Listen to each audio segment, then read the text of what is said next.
Hi friends, Virinchi Varma దర్శకత్వంలో Rakesh Varre, Riya Suman, Vaishali hero హీరోయిన్లుగా నటించిన జితేందర్ రెడ్డి సినిమా ఈరోజు ప్రీమియర్ షో వేశారు. ఈ సినిమా ఎలా ఉందో ఇప్పుడు చూద్దాం.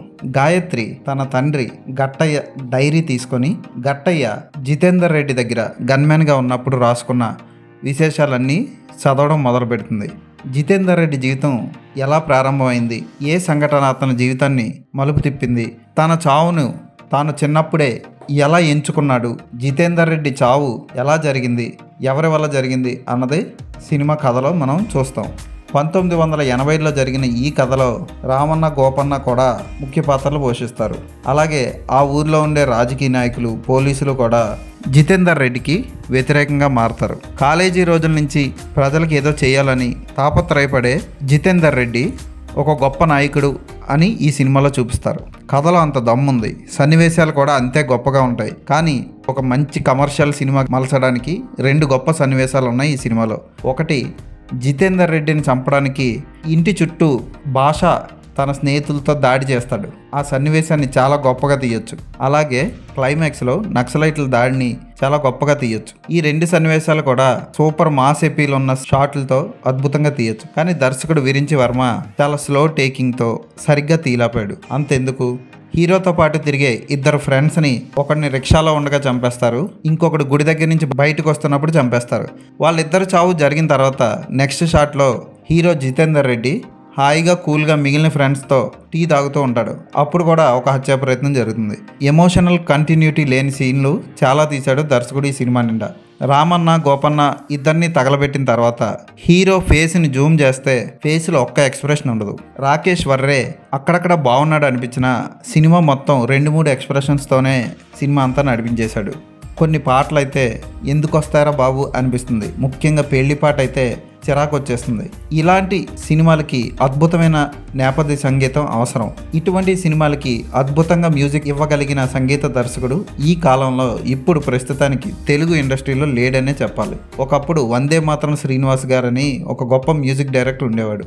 ఆయన ఇటువంటి సినిమాలకి అదిరిపోయి మ్యూజిక్ ఇచ్చేవారు. ఉదాహరణకి మోహన్ బాబు నటించిన శ్రీరాములయ్య సినిమా చూడండి, ఆ మ్యూజిక్ చాలా బాగుంటుంది. క్లైమాక్స్లో వచ్చే పాట మాత్రం చాలా బాగా ఇచ్చాడు గోపి సుందర్. టైటిల్స్ రోల్ అవుతున్నప్పుడు వెనక ఒక మంచి సాంగ్ వస్తుంది. ఆ సాంగ్ మనకి కన్నీరు తెప్పిస్తుంది అనడంలో సందేహం లేదు. ఇక ఇటువంటి గొప్ప వీరోచిత పోరాటం చేసిన ప్రజా వీరుడికి ఎవరైనా సరే బ్రహ్మరథం పట్టాలి. ఆయన చనిపోయిన తర్వాత 72 బుల్లెట్లు ఆయన బాడీలోంచి తీశారు అని క్లైమాక్స్లో చూపిస్తాడు.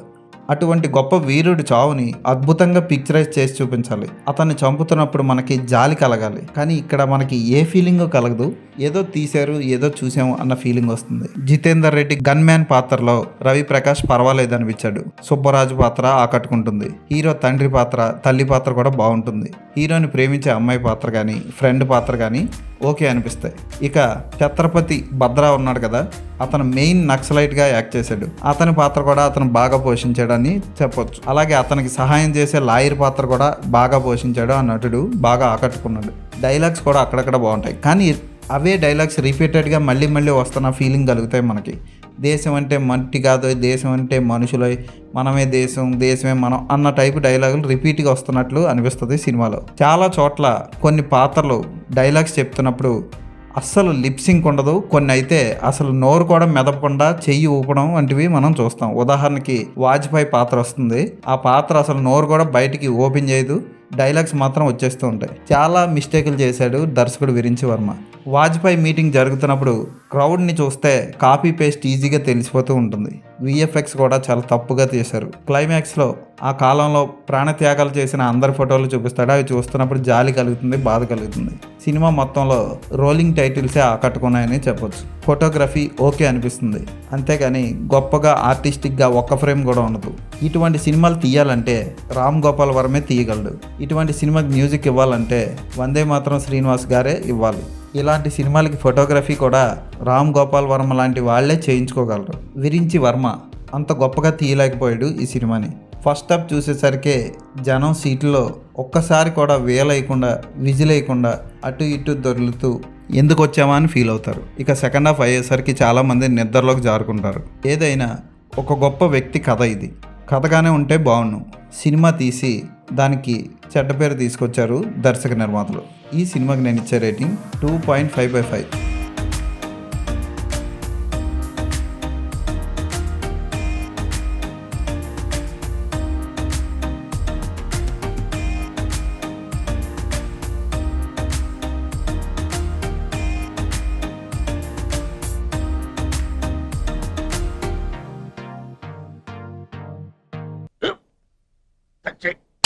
మన స్కూల్ బెంచ్ లాగా ఎంత గట్టిగా ఉందోరా.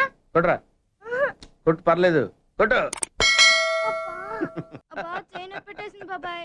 ఆ, నీకు నొప్పి ఏంటి ఆ, నువ్వు కొడతావా? కమా బిట్ మీ యార్. వద్దు బాబాయ్. వాడిని నేను కొట్టడం లేదమ్మా, వాడినే నన్ను కొట్టమంటున్నాను. ఆ. నువ్వేం కంగారు పడక్కర్లేదు. అడుగుతావేంటి?